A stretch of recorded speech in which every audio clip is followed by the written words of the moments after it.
ভারতের আহমেদাবাদে বিমান দুর্ঘটনার সবশেষ তথ্য নিয়ে বিস্তারিত জানাতে আমাদের সাথে এই মুহূর্তে যুক্ত হচ্ছেন সহকর্মী সত্যজিৎ চক্রবর্তী। সত্যজিৎ, একটু জানাবেন, বলা হচ্ছে কিন্তু যে বিমানের সব আরোহী এরই মধ্যে নিহতের খবর মিলেছে। সেক্ষেত্রে আসলে গণমাধ্যমগুলো কি বলছে, কতটা সত্যতা তারা নিশ্চিত করতে পেরেছে, আর বিমান দুর্ঘটনার পর পরবর্তী পদক্ষেপগুলো কি? আপনাকে জানিয়ে রাখি যে বিমানে 242 জন যাত্রী ছিল, প্রত্যেকেরই মৃত্যু হয়েছে এমনটা কিন্তু এপি বলছে। অর্থাৎ অ্যাসোসিয়েট অফ প্রেস তারা কিন্তু এরকম আর কি তথ্য তারা নিশ্চিত করেছে। এবং দেশের প্রধানমন্ত্রী নরেন্দ্র মোদী তিনিও কিন্তু গুজরাটের সর্দার বল্লভভাই প্যাটেল যে এয়ারপোর্ট, সেই এয়ারপোর্টে যে দুর্ঘটনা ঘটেছে বিমান ক্র্যাশের, সেখানে তিনি যাওয়ার জন্য ইতিমধ্যে দিল্লি ছেড়েছেন। এবং কেন্দ্রীয় স্বরাষ্ট্রমন্ত্রী অমিত শাহ তিনিও গেছেন। এবং যেটা যে সমস্ত আর কি বিমান চালক অর্থাৎ পাইলট তারা যেটা বলছেন যে বিমান যখন উঠছিল, ওঠার পরপরই যেভাবে তার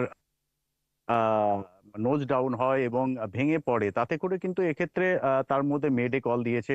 তো স্বাভাবিকভাবে বিমান আর কি যিনি পাইলট ছিলেন তিনি কিন্তু যথেষ্ট পরিমাণে সাহসিকতার সাথে পদক্ষেপগুলো নিয়েছেন, কিন্তু তার হাতের বাইরে চলে যাওয়ায়, কন্ট্রোলের বাইরে চলে যাওয়ায় কিন্তু এই ধরনের দুর্ঘটনা ঘটেছে। এখন ব্ল্যাক বক্স উদ্ধার হওয়া এবং তারপর তদন্ত, সেই তদন্ত শেষ না হওয়া পর্যন্ত, তদন্ত না হওয়া পর্যন্ত কিন্তু কোনোভাবেই এই বিমান বিধ্বস্তের কারণ কি সেটা কিন্তু বলা কোনোভাবেই সম্ভব হচ্ছে না। দুটো বিষয় এখানে আরো আছে, যে দিল্লি থেকে বিমানটি আহমেদাবাদ গেছিল, তারপর সেখান থেকে বিমানটি লন্ডনের উদ্দেশ্যে যাওয়ার কথা ছিল। তাহলে এক্ষেত্রে বিমানের যে ফিট সার্টিফিকেট, সেই ফিট সার্টিফিকেটটা কতটা কেমন ছিল, সেক্ষেত্রে কোনো ত্রুটি ছিল কিনা। এমন আরেকটা যেটা এই দুর্ঘটনার কারণ হিসেবে বলা হচ্ছে সেটা হচ্ছে বার্ড হিট। অর্থাৎ এই যে আহমেদাবাদ সর্দার বল্লভভাই প্যাটেল যে বিমানবন্দর, সেই বিমানবন্দরে কিন্তু এই বিমানবন্দর এলাকায় প্রচুর পরিমাণে পাখি ওড়ে।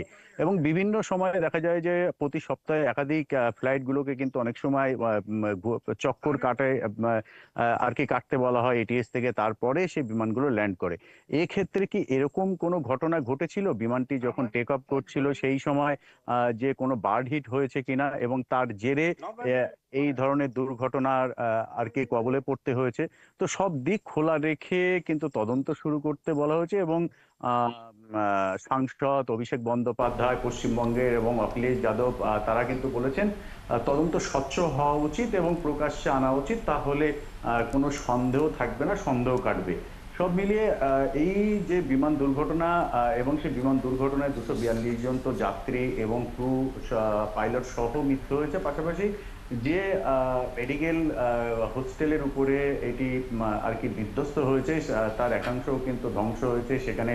এবং সেখানে যে সমস্ত পড়ুয়ারা, মেডিকেল পড়ুয়ারা ছিল সে সময়, তাদের ভিতরে বলা হচ্ছে যে অসমর্থিত সূত্র, অর্থাৎ স্থানীয় সংবাদ মাধ্যম তারা অসমর্থিত সূত্রের বরাত দিয়ে বলছেন যে 20 জনের মৃত্যু হয়েছে আর এখনো বহু কিন্তু হাসপাতালে চিকিৎসাধীন। আপনাকে ধন্যবাদ আমাদের সাথে যুক্ত হবার জন্য। দর্শক, ভারতের আহমেদাবাদের বিমান দুর্ঘটনার সবশেষ জানাতে আমাদের সাথে যুক্ত হয়েছিলেন সহকর্মী সত্যজিৎ চক্রবর্তী।